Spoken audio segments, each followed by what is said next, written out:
compartilhar uma palavra aqui nessa noite com os irmãos, inclusive uma palavra que eu até preparei para ministrar no jejum, mas as coisas caminharam por outro caminho, e nós, então, eu preservei ela aqui para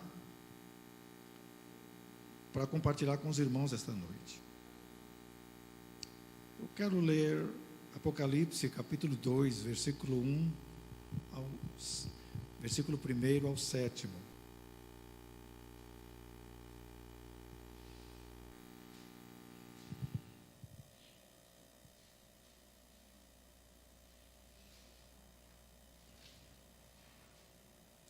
Ao anjo da igreja em Éfeso escreve: estas coisas diz aquele que conserva na mão direita as 7 estrelas e anda no meio dos 7 candeeiros de ouro. Conheço as tuas obras, tanto o teu labor quanto a tua perseverança, que não podes suportar homens maus, e que puseste à prova os que a si mesmos declaram apóstolos, se declaram apóstolos e não são, e os achaste mentirosos. E tens perseverança e suportaste provas por causa do meu nome, e não te deixaste esmurecer. Tenho, porém, contra ti que abandonaste o teu primeiro amor. Lembra-te, pois, de onde caíste, arrepende-te e volta à prática das primeiras obras, e se não venho a ti, moverei do seu lugar o teu candeeiro, caso não te arrependas. Tens, contudo, a teu favor que odeias as obras dos nicolaítas, os quais eu também odeio. Quem tem ouvidos, ouça o que o Espírito diz às igrejas. Ao vencedor, dar-lhe-ei que se alimente da árvore da vida, que se encontra no paraíso de Deus. Espírito Santo do Senhor, nós precisamos de iluminação, que a tua unção flua aqui nesta noite, teu poder, a tua graça, a revelação da tua palavra, e saiamos daqui nesta noite, Senhor, transformados pelo teu Espírito, pela tua palavra, pelo teu poder, porque nós precisamos, Senhor, cada dia viver a realidade da tua palavra, em nome de Jesus, amém. Quero dar um título aqui: oportunidades que se perdem.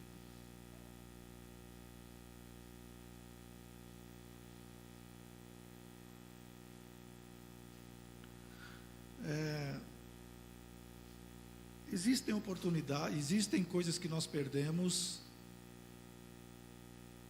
que não conseguimos reaver mais. Tem outras que conseguimos. Umas conseguimos, outras não. E a Bíblia nos deixa claro, quando nós começamos a lê-la, principalmente quando lemos Provérbios, Eclesiastes, que Salomão, quando escreveu Eclesiastes, eu falei aqui outro dia, que ele quis ter todo tipo de experiência da vida. Ele quis ter todo tipo de experiência. Todas as experiências de sensualidade, experiências sensoriais, ele quis ter. Bebeu, né? Talvez existia algum tipo de droga naquela época, né? Diferente de hoje, mas deveria haver, talvez ele tenha experimentado, porque diz que ele experimentou de tudo que ele desejou. Tudo que ele desejou fazer, ele fez. De todo alimento, toda comida ele comeu, toda bebida ele bebeu, todos os lugares para passear ele foi. Quantas mulheres ele desejou no seu coração ele teve, ok? Mas ele chegou à conclusão de tudo isso, que tudo é uma bobagem. Bobagem, o significado da palavra vaidade, tudo é uma bobagem. Mas no capítulo 12 de Eclesiastes, ele fala assim: lembra-te do teu Criador nos dias da tua mocidade. Não é assim? Eclesiastes capítulo 12, versículo 1. Lembra-te do teu Criador nos dias da tua mocidade, antes que venham os maus dias e cheguem os anos dos quais dirás: não tenho neles prazer. Um homem que experimentou de tudo chegou a esta conclusão, que ele perdeu muito tempo. Gastou muito tempo com a vida. Coisas que ele podia ter feito, mas ele preferiu experimentar tudo aquilo que ele achava que era importante para ele. E o mundo que nós vivemos hoje oferece de tudo.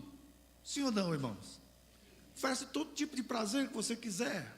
Todo tipo de prazer. Está à mão no celular. As pessoas hoje estão viciadíssimas aí no celular. Lá do meu apartamento, onde nós moramos, eu olhando lá, as pessoas andando na rua, assim, ó. Eu falei, olha lá, Raquel, olha lá. Subiu aquele, daqui a pouco vem outro. A pessoa está viciada nisso.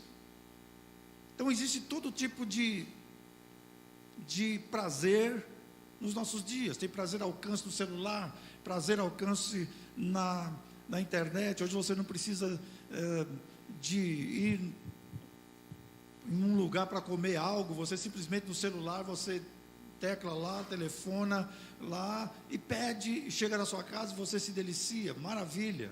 Economiza combustível, você não precisa sair de casa, enfim.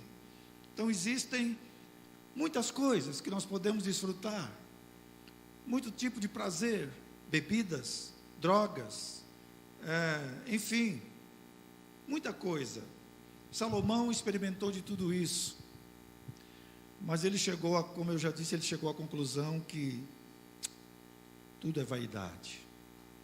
Ele diz assim, olha, enquanto você é jovem, lembra de Deus, lembra do seu Criador,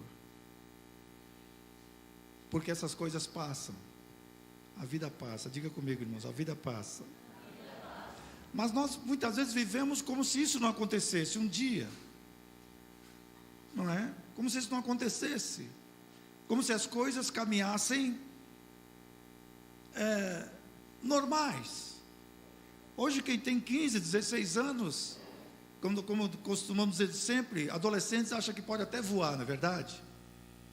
Adolescente acha que pode voar. Você nunca disse isso? Fazem coisas assim que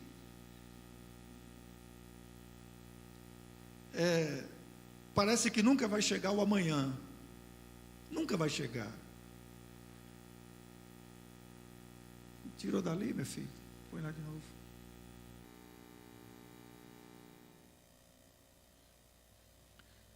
Aleluia. Qual é o dia que alguém pode dizer que não tem mais prazer na vida? Porque ele está dizendo, lembra do teu Criador, porque chegarão dias, antes que venham os dias maus, porque chegarão dias que você vai dizer, não tenho neles contentamento. Passa por versículo 2. Antes que escureça o sol. Sol ali está falando dos olhos. Antes que você não tenha mais condições de enxergar. A lua e as estrelas, o esplendor da tua vida, e torne as nuvens depois do aguaceiro. Vamos continuar, verso 3. No dia em que tremer os guardas da casa, os teus braços, e se curvarem os homens outrora fortes, as tuas pernas, e cessarem os teus moedores, ficar sem dentes. Por já serem poucos, e se escurecerem os olhos nas janelas, e por aí vai.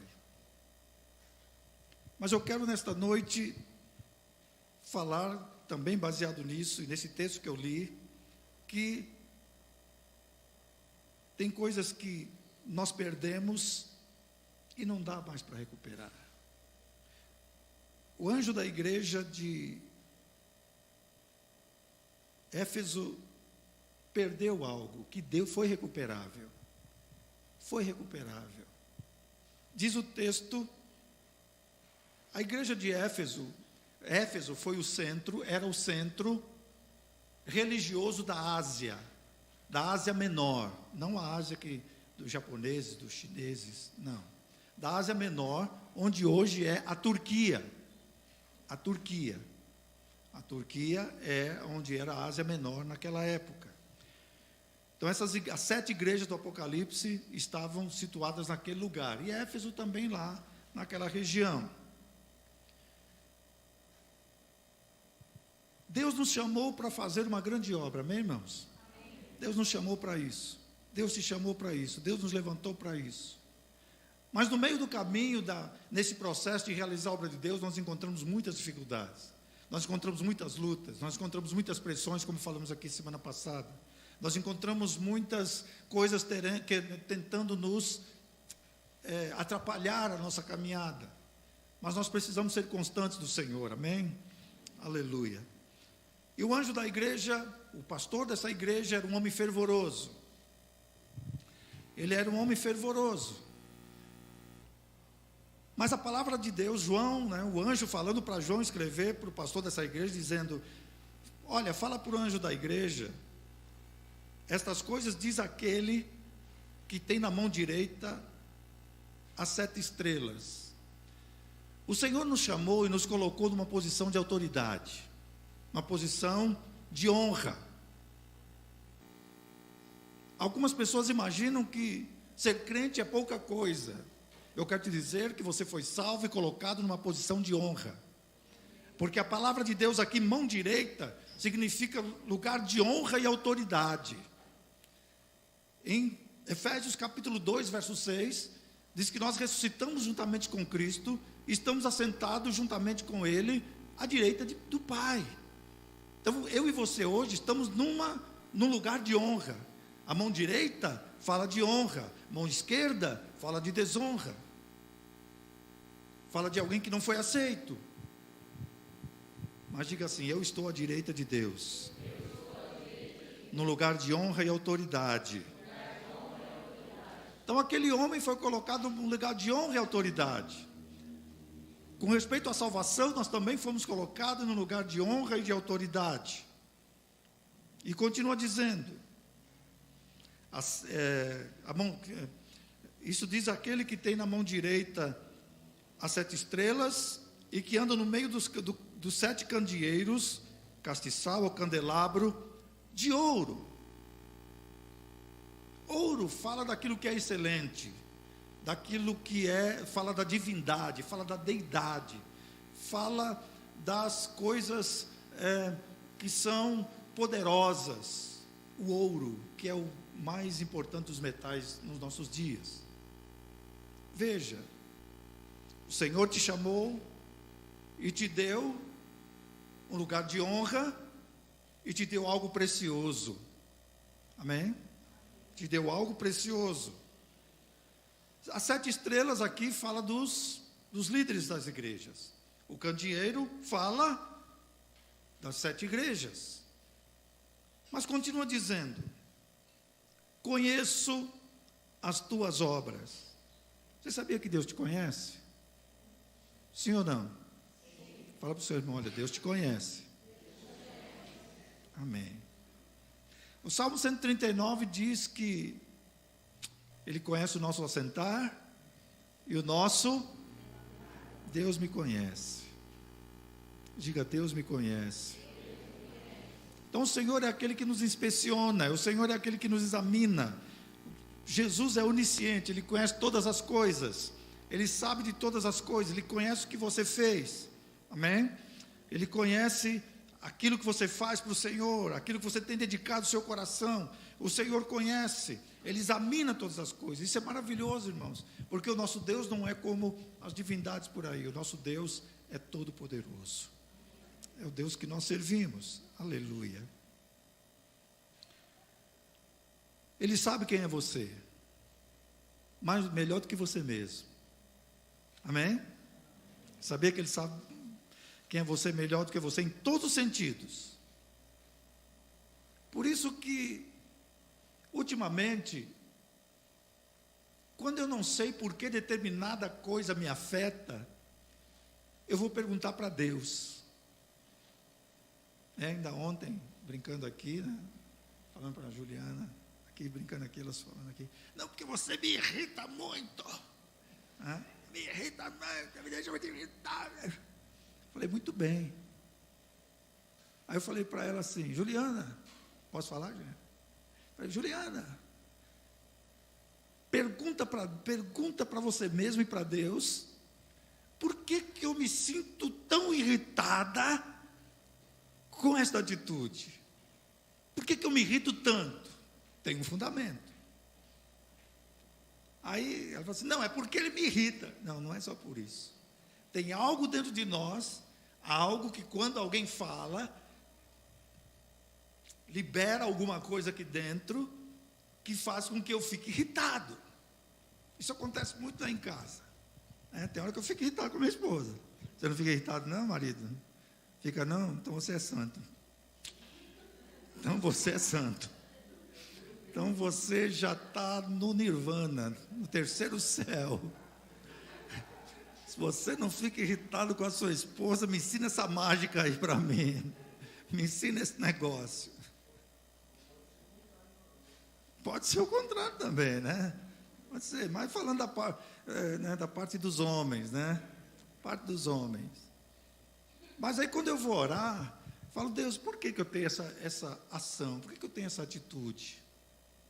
Por que eu ajo dessa forma? Por quê? Por quê? Você já perguntou para Deus por que você age em determinadas situações? Porque Deus te conhece, Ele quer falar para você por que você age dessa forma. Por que você tem reações assim? Ele quer falar com você. Ele quer te direcionar, porque o desejo dele é ver você bem. Ele quer ver você bem. Aí quando eu penso que não, Deus fala. Às vezes é por uma questão do passado, por um relacionamento errado no passado, lá em casa, na minha família, com minha mãe, com o meu pai, que aquilo que eu acumulei aqui dentro, e que de alguma maneira, quando eu penso que não, quando alguém fala, dispara um gatilho, e eu já fico bravo. Eu já fico bravo. As mulheres nunca experimentaram isso, ou são todas calmas lá em casa? As mulheres são todas calmas lá em casa?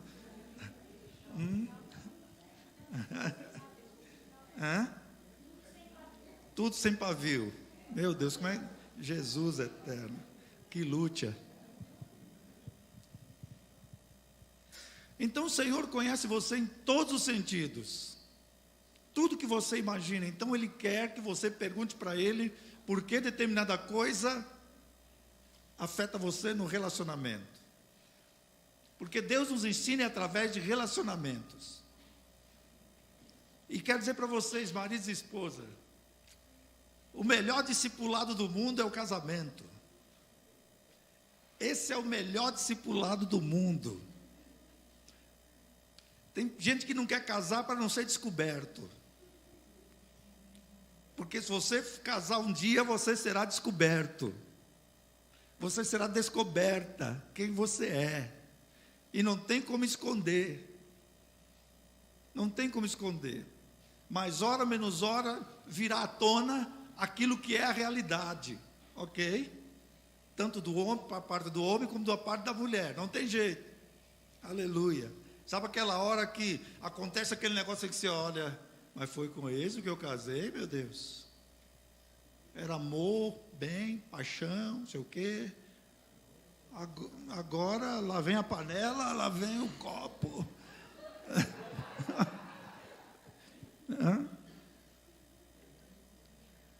Exagerando aqui, né, irmãos? Mas é isso mesmo que acontece. Aleluia. Então Deus te conhece em todos os sentidos da vida. Então a melhor pessoa para você perguntar para Ele o que está acontecendo dentro de você é Deus. Porque Ele te conhece. Por que você age dessa forma? Por que você não toma iniciativa? Por que você é passivo? Por que você, qualquer coisa você quer chutar o pau da barraca? Por que qualquer coisa você quer largar tudo? Por quê? Fala com Deus. Fala com o Senhor que Ele vai falar com você. Ele vai falar. Então veja, maridos, esposas. Esse é um discipulado forte lá em casa. Alguns fogem do discipulado forte. Quando o discipulado fica forte, eles arrumam um advogado para resolver a questão desse discipulado, cada um para o seu lado. Aí fica complicado, porque aí não cresce nunca. Não cresce. Eu conheço os antigos aqui, eu sempre falo dessa mulher. Os antigos aqui conheceram uma mulher chamada Marisa Raja Gabalha.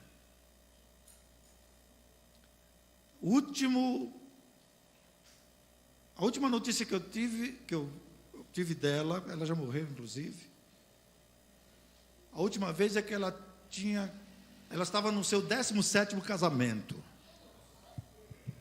Seu 17º casamento. Já imaginou, meus irmãos, minhas irmãs? 17º casamento. Então era alguém que não aguentava discipulado. Qualquer coisinha ela descia para o lado e ia embora, caía fora. Então Deus te conhece. Deus te conhece onde dói. Deus sabe onde está a angústia. Deus sabe onde está a tristeza. Deus sabe onde está a falta de energia para caminhar. Deus sabe e Ele quer que você vá a Ele e Ele vai falar com você, Ele vai te mostrar. Só que tem coisas muitas vezes que Deus nos mostra e nós dizemos assim, não, Deus, esse não sou eu não, é outro. Não sou eu não, é outro. Amém? Então Deus conhece as nossas obras, Deus conhece a nossa vida. Também o anjo daquela igreja, o líder daquela igreja, tanto o teu labor como a tua perseverança. Labor aqui, irmão, significa trabalhar até a exaustão. Trabalhar arduamente. Muitas vezes nós trabalhamos arduamente. Mas nós vamos caminhar mais rápido aqui.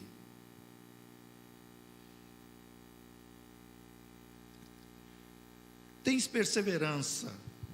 Irmãos, nós nesses dias precisamos de muita perseverança. Perseverar muito no Senhor. Perseverança aqui não significa resignação, aceitar uma situação porque não tem jeito. Não é isso. Perseverança é quando nós temos estabilidade, diga estabilidade, permanência, constância, tolerância, sob circunstâncias adversas. Então isso é perseverança.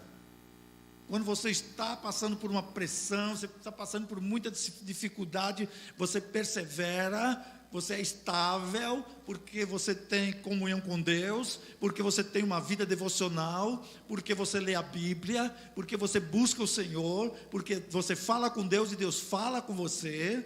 Então você tem convicção de quem é Deus na sua vida. Você tem convicção que as promessas se cumprirão. Você tem convicção que aquilo que Deus falou vai se cumprir na sua vida. Amém, gente? Mesmo no meio das maiores dificuldades, nós precisamos ter estabilidade. Diga, estabilidade. Uma pessoa instável, é muito difícil de trabalhar com ela. Uma hora ela está lá em cima, outra hora está lá embaixo, outra hora ficou para trás, outra hora está muito lá na frente, outra hora você perdeu ela de vista. Nós temos que ter estabilidade para viver dentro dos relacionamentos. Por isso que nós precisamos ir para Deus, para buscar do Senhor, para que Ele nos mostre onde estão as dificuldades na nossa vida. O melhor psicólogo é o Espírito Santo de Deus. Esse é o melhor terapeuta. Amém? Não estou falando contra aqui, eu estou dizendo que ele é melhor. Estou dizendo que os outros são bons, estou dizendo que ele é o melhor. Ok? Você pode ficar lá 45 minutos sentado no divã, conversando, né, porque o tempo é esse, o tempo médio é esse, né, sentado lá, falando, conversando, e já ouvi notícias aí de pessoas que fazem terapia durante 10 anos. E uma hora ele dá um chute na terapia, porque não alcançou nenhum objetivo, não alcançou nada. Mas quando você faz uma terapia com o Espírito Santo de Deus, você tem a resposta certa. O Espírito Santo te dá a resposta certa. Quando você vai a Ele com o coração quebrantado e sincero, Ele te dá a resposta. Por que que você é instável? Senhor, por que que eu sou instável? Por que que eu não consigo manter um equilíbrio? Por que que eu sou uma pessoa que eu tenho chamado 5 minutos? Por quê? Por que que eu tenho chamado 5 minutos, né? Essa fase já passou do que eu vou dizer aqui, né? Tinha história antigamente do rodar a baiana, né? Sim? E tinha crente que andava nesse negócio do rodar a baiana também. Né? Não. Nós precisamos para o Espírito. Podemos rodar no Espírito, não é não? Santo. No Espírito Santo. Então, perseverança é estabilidade. é permanência, é constância. Perseverança é mais ou menos assim. Vocês já viram aquele campeonato nos países, se não me engano, nos países nórdicos, né, de Finlândia e aqueles países que carregar tronco nas costas? Já viram? Pois é. Então, perseverança é você caminhar uma longa distância carregando um grande peso. Isso é perseverança. E tem mais uma coisa, sem ficar reclamando. Sem reclamar. Certo? Então, perseverança é isso. É estabilidade no meio das dificuldades. Então, continua dizendo que não pode suportar os maus e tudo mais, e ppp, papapá. Mas no versículo 4, diz lá, agora nós vamos entrar no assunto. Tenho, porém, contra ti que abandonaste, que perdeste. O quê? O teu primeiro amor. Teu primeiro amor. Tudo na vida da igreja, tudo na nossa vida como filhos de Deus, tem que ser firmado no amor. Tudo que fizermos tem que ser firmados no amor. Depois, se os irmãos lerem aí esta passagem, esse homem, esse pastor, ele suportou muitas provas, suportou muitas dificuldades, mas ele não esmorecia, ele não parava. Mas o que eu quero dizer nesta noite é que tem momentos que, se nós não tomarmos cuidado, nós perdemos alguma coisa pelo meio do caminho, e aqui ele perdeu o primeiro amor. Muita correria fez com que ele perdesse o primeiro amor. Outro dia, num dos meus devocionais, eu já falei isso aqui, o Espírito Santo falou comigo: meu filho, o que você faz é por amor? Aí quando nós começamos a ler 1 Coríntios capítulo 13, põe aí, meu filho, 1 Coríntios capítulo 13, versículo 1.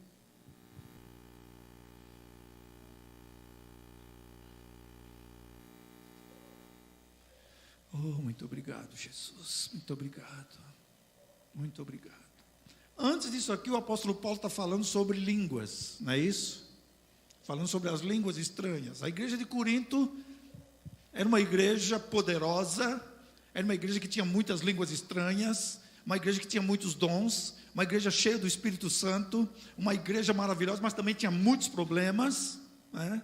Muitos problemas de ordem moral, né? Os irmãos já sabem, aqueles que leem a Bíblia sabem, né? Tinha lá o cidadão que mantinha relação sexual com a própria madrasta, tinha lá os irmãos que iam, os homens que iam no templo de Apolo, né? No templo de Apolo, nos templos pagãos lá, para manter relações sexuais com as prostitutas cultuais, né? As mulheres que vendiam seus corpos para angariar fundos para o templo, né?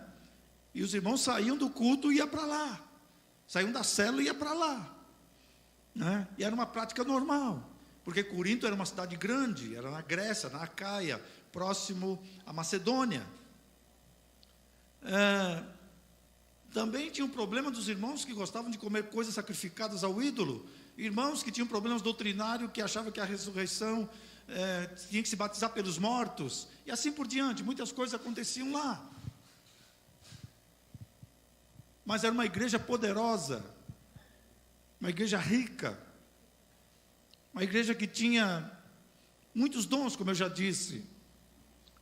Aí então o apóstolo Paulo começa a falar sobre todas essas coisas, e fala assim: olha, irmãos, ainda que eu fale as línguas dos homens e dos anjos, se não tiver amor, serei como bronze que soa, ou como o símbolo que retine.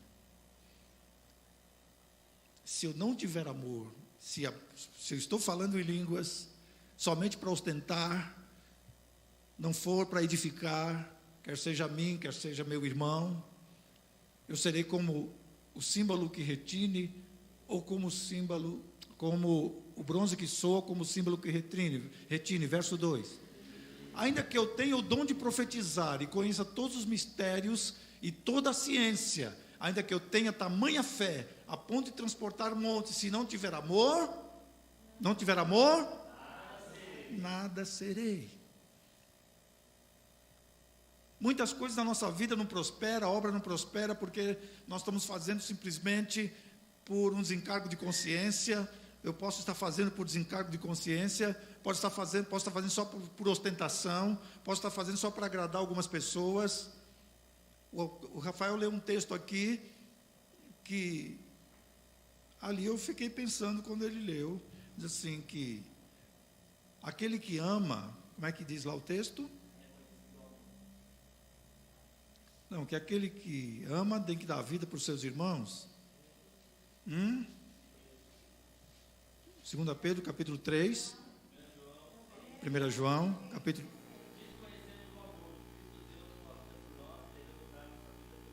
Irmão, isso é muito sério. Você já imaginou você dar sua vida por mim? Você imaginou algum dia você dar sua vida por mim? Eu nunca imaginei eu dando minha vida por você, não. Nunca imaginei, não. E quando eu leio isso, me dá calafrios. Porque eu preciso ter revelação desse negócio da vida pelos irmãos, da vida uns pelos outros, né? Porque quando João fala aqui de amor, ele não está falando de amizade simplesmente, ele não está falando simplesmente de fraternidade, ele está indo fundo no significado do amor. Ele está falando de ágape, que é um amor sacrificial, de alguém que está pronto a sacrificar-se pelo outro. Por isso que, no texto que nós lemos em casamento, diz que o marido deve amar a esposa como Cristo amou a igreja. Como Cristo amou a igreja, vocês já sabem. Cristo amou a igreja dando a vida por ela. Então, irmãos, muitas vezes o cristianismo que nós vivemos é um cristianismo muito pobre, só de aparências. É só de aparências. É só de coisas passageiras, é só de coisas que ficam. Mas agora, para aí um pouquinho, por favor. Você olha para a pessoa que está do seu lado, você diz assim, você pensando, você morrendo por ela.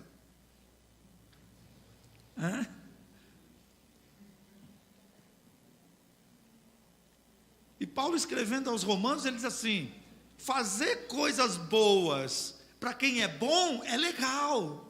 Não é assim? Fazer coisa boa para quem é bom é maravilhoso. E fazer coisa boa para quem não passa aqui, como é que é isso? Pastor, mas tem isso no meio da igreja? De vez em quando a gente encontra irmão dizendo: fulano não me entra, fulano não me desce, fulano não isso, não aquilo. É assim? Aí de repente Deus fala no seu coração: vai lá esse mês, você divide o seu salário com fulano de tal. Você fala: está amarrado, isso é do diabo, essa voz é do diabo. Eu vou dividir meu salário com ninguém esse mês? Eu vou pegar metade da minha compra desse mês, eu suei esse mês, dividir minha compra com fulano de tal.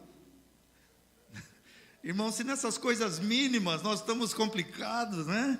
Já imaginou em dar a vida pelo irmão? Pois é. Dar a vida pelo irmão. Eu fiquei pensando ali, meu Deus, o que é isso? Isso é muito forte. Cristianismo, o nosso cristianismo de hoje está muito, como é que fala? Está muito na informática. Está um cristianismo muito de internet. Não está um cristianismo de relacionamento diário, de nós termos conflitos como seres humanos e resolver esses conflitos. Temos conflitos e precisamos resolver os conflitos.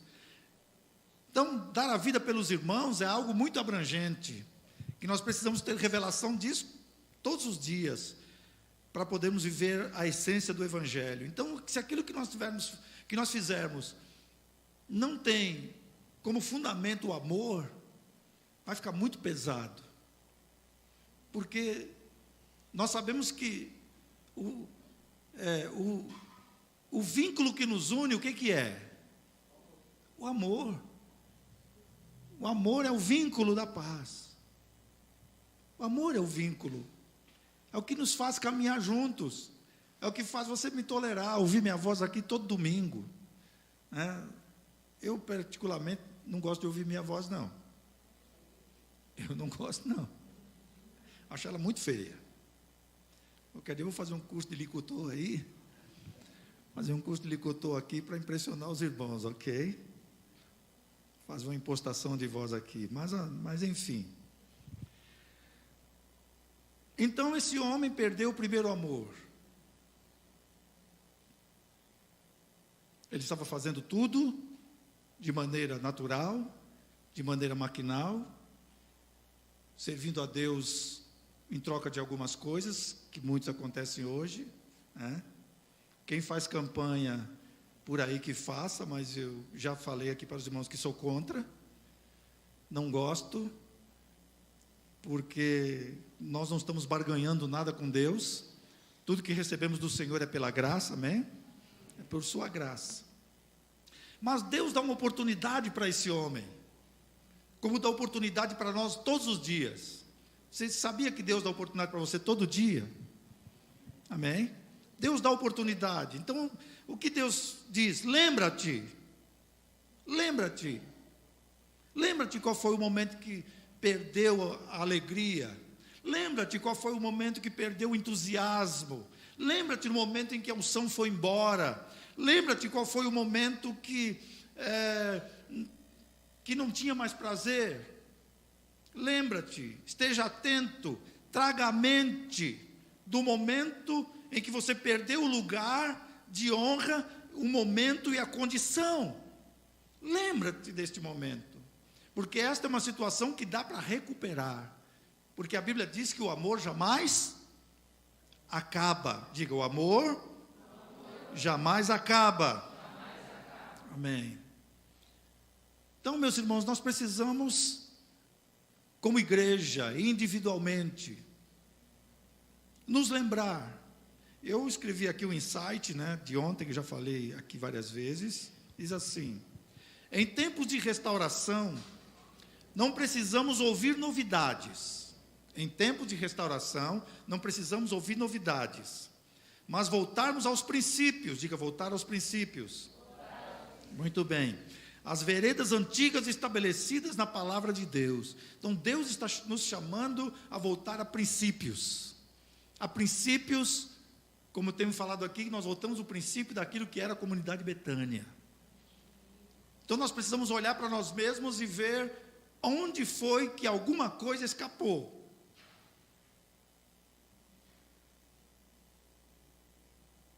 Onde foi que alguma coisa escapou? Onde foi que alguma coisa eu perdi? Onde foi? Que momento foi? E Deus é gracioso para nos dar uma outra oportunidade. Já preguei aqui para os irmãos sobre Sansão, o Deus de segunda chance. Mas eu quero dizer para você que tem algumas coisas que não voltam mais. Como eu já disse aqui, a juventude não volta mais. Outro dia mesmo eu tinha 20 e poucos anos. Estava casando com a minha esposa amada. Digo, 21 anos. Casei com 21 anos. Não me arrependo disso não, ok? 21 anos eu me casei. Vamos retroceder um pouco mais. Tinha 19 anos quando entreguei minha vida para Jesus. Aquilo que eu não fiz naquela época, hoje não dá para fazer mais. Tem certas coisas que não dá. Aqueles que estão aí passando a mão no joelho é que sabem. Ai, ui, então, ai, minha mãe está com 79 anos, ela casou muito jovem, com 79 anos e está numa situação física um pouquinho complicada, está andando ainda, mas está com bengalinha lá, apoiador, sei lá como é que chama, e é uma condição que não volta mais, a não ser por um milagre de Deus, a não ser por um milagre do Senhor. Então, aproveite o tempo que Deus está te dando agora, porque você não sabe mais, você não sabe o que vai acontecer amanhã, você não sabe. Quando nós falamos para a pessoa, olha, entrega a sua vida para Jesus, não, vou esperar um pouco mais, espera aí, eu estou muito jovem ainda, tenho que aproveitar a minha vida. Olha, eu aproveitei quase toda a minha juventude com o Senhor, e Deus ainda me deu um presente ali, me deu um presente, está vendo aquele presente ali? Deus me deu aquele presente ali, aleluia, que me atura até hoje, 40 anos, caminhando para 41. Mas são coisas que não voltam mais. Aquilo que eu não fiz, por exemplo, aquilo que Deus falou com você para você fazer e você deixou passar, passou. Se porventura Deus te der mais uma chance, você não tem mais o vigor de antes, não tem mais a condição de antes. Vocês lembram quando eu falei aqui que jovem, que adolescente pensa que vai voar, pensa que as coisas vão acontecer sempre daquele jeito, né? Eu domino a situação, qualquer coisa eu e saio fácil dessa, né? O paulista aqui está ligado, mano, eu faço, mano, né? São oportunidades que Deus dá, e nós não podemos deixar passar. Nós não podemos deixar escapar, porque o tempo passa. Lembra, né, mais uma coisa jurássica aqui, ok? O narrador de futebol que dizia: o tempo passa, torcida brasileira. O tempo passa e não volta. O tempo passa e não volta. Você lembra que outro dia nós estávamos aí gritando fora Dilma? Mesmo aqui dentro, né? Não na boca, mesmo aqui dentro, com medo de levar um... Muita gente estava gritando aqui dentro, pelo menos vibrando na internet, né? Lá no computador, fora. Talvez tenha até ido em algum comício, alguma manifestação na Paulista aí, não sei, mas enfim. E já se fazem quantos anos? 3 anos. 3 anos, foi outro dia. Um tempo que não volta mais. Então não adianta você ficar pensando que o tempo que você perdeu vai voltar. Sempre eu falo aqui do diálogo do filósofo com a oportunidade. O diálogo com a oportunidade. Perguntou: oportunidade, por que você só tem cabelo na frente? Oportunidade. Mais ou menos assim. Por que você só tem cabelo na frente? É porque quando eu passo, tem que me agarrar pela frente, porque eu não tenho cabelo atrás. Por que você tem asas nos pés? Porque quando eu passo voando. E outras coisas mais lá no diálogo. Então, oportunidades nós não podemos perder, principalmente aquelas coisas que Deus fala conosco. E nós achamos que nós podemos contornar situações, nós podemos dar um nó no tempo e paralisá-lo. Não dá para ser. Faz 1 hora que era 19h20. Esse tempo não volta mais. Então, se Deus está te chamando para algo hoje é hoje. O apóstolo lá em Hebreus assim: se hoje ouvirdes a voz do Espírito, não endureçais os vossos corações. É hoje. É hoje. Salvação de Deus é hoje. Nós achamos que podemos controlar o tempo. Podemos controlar as circunstâncias. Nós não temos poder para controlar circunstâncias variáveis. Não temos. Então nós temos que aproveitar o tempo. A Bíblia diz: remir o tempo. Remir o tempo. Aproveitar o tempo. Se você é jovem, aproveite o tempo e vai estudar. Por favor, vai estudar. Vai para a faculdade. Vai testemunhar de Jesus. Vai ser bênção naquele lugar. Vai estudar. Aproveita o tempo, porque vai chegar o dia, principalmente depois de que casa, fica complicado. Fica muito complicado depois que casa. Então é agora.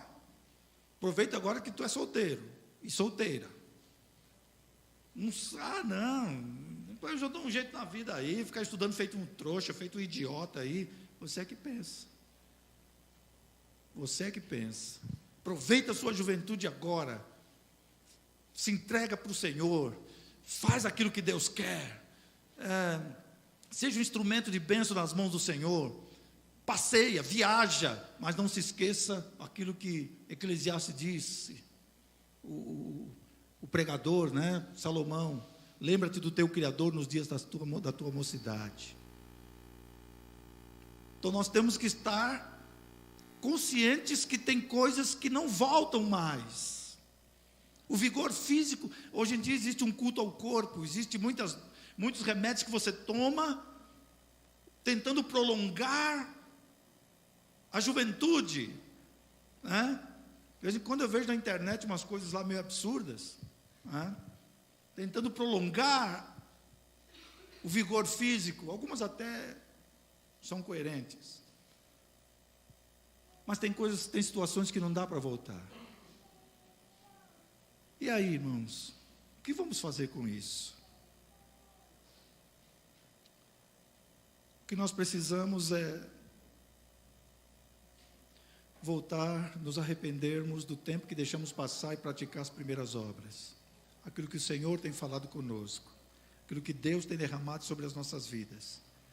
Então, como comunidade Betânia, como igreja, Deus está nos dando oportunidades. Amém? Diga, como igreja, Deus está nos dando oportunidades. Então, nós não podemos deixar isto passar.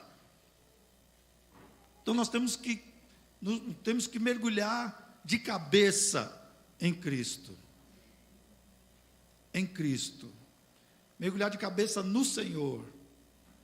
Quer dizer que eu vou virar um crentão agora? Não, não é isso. É que toda a sua vida, tudo aquilo que fizermos, tem que ser direcionado pelo Senhor. E para o Senhor. Amém, meus irmãos? Veja, esse pastor aqui, foi dito a ele, se você não mudar de atitude, eu vou remover a tua igreja. Eu vou remover.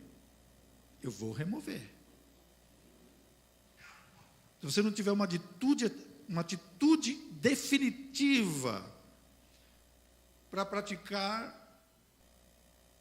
as primeiras obras. Primeiras obras não são obras diferentes, não são coisas novas modalidades de ação, mas as mesmas obras motivadas pelo primeiro amor. As mesmas obras motivadas pelo primeiro amor. Você lembra quando você recebeu Jesus como seu Salvador? Lembra? O que você queria fazer? Você queria arrastar todo mundo para... Imagina que você queria arrastar todo mundo para a célula, para a igreja, para algum culto, não é isso que você queria?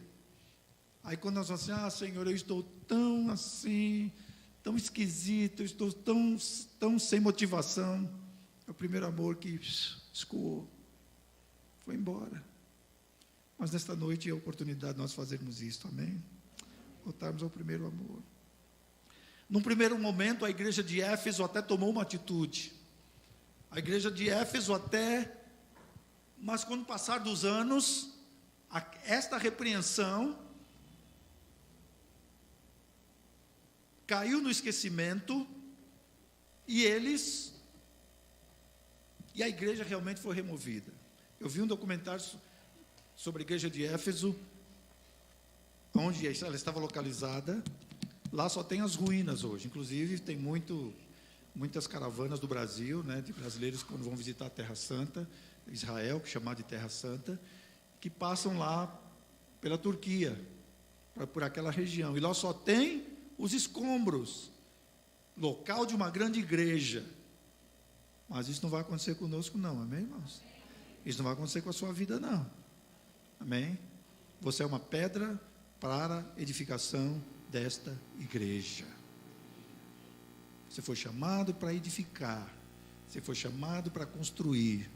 Se alguma coisa você deixou escapar, nesta noite é noite de você dizer, Deus, eu quero esta oportunidade, eu quero voltar para esta realidade, Senhor, porque o Senhor me conhece, o Senhor me vê, o Senhor conhece o meu interior, aquilo que precisa ser trabalhado em mim, me mostra, Senhor, me mostra o que precisa ser trabalhado em mim, para eu não ficar me esperneando, toda vez que uma tribulação vem, eu ficar me esperneando, ficar reclamando, ficar xingando, eu centrar no Senhor, falar, Senhor, por que assim na minha vida? E Deus vai mostrar. Você crê nisso? E o último versículo diz, ao vencedor, que foi o tema do nosso jejum, ao vencedor, dar-lhe-ei que se alimente da árvore da vida, que se encontra no paraíso de Deus. Eu já quero dizer que você é um vencedor, amém? De uma forma genérica, você é um vencedor. Você é mais do que vencedor, melhor dizendo. Diga, eu sou mais do que vencedor. Acho que você não entendeu não. Diga assim, eu sou mais do que vencedor. Eu sou mais do que vencedor. Opa, agora melhorou. Agora melhorou. Pastor, mas eu não estou desfrutando nada de vencedor. Começa a declarar isso todo dia para que isso se torne vida no seu espírito, amém? Começa a declarar, vai lá no texto e diz, o texto que diz, eu sou mais do que vencedor. E lá no original, já falei aqui para os irmãos, eu sou super vencedor. Rupernicomen, sou mais do que vencedor, sou super vencedor. Todo dia você levantar assim, daquela espreguiçada gostosa, aquela bocejada, e dizer, eu sou super vencedor. Amém? Não sou herói Marvel, não sou Pantera Negra, não sou... Agora tem até a mulher Marvel lá, como é que chama? Marvete lá, como é que chama? A Capitã Marvel. Pois é. Mas nós somos mais vencedores do que eles. Amém? Vocês viram que até mataram o super-homem? Coisa ridícula. Coisa ridícula. Mataram o super-homem. E depois que o super-homem morreu, alguém chega e diz assim: Mulher Maravilha, só você agora pode nos ajudar. Um filme assim bem, bem feminista, por que não dizer? Mas enfim, não estamos aqui para discutir a sétima arte. Mas eu estou aqui para dizer que nós somos mais do que vencedores. Você sabia que Deus está te dando uma oportunidade hoje? Aleluia. O som ficou bom agora, hein? Depois nós conversa. Deus está te dando uma oportunidade hoje. Não pense que a vida será sempre assim, com todo vigor, com tudo isso, com tudo aquilo. Vamos colocar em pé, irmãos, em nome de Jesus.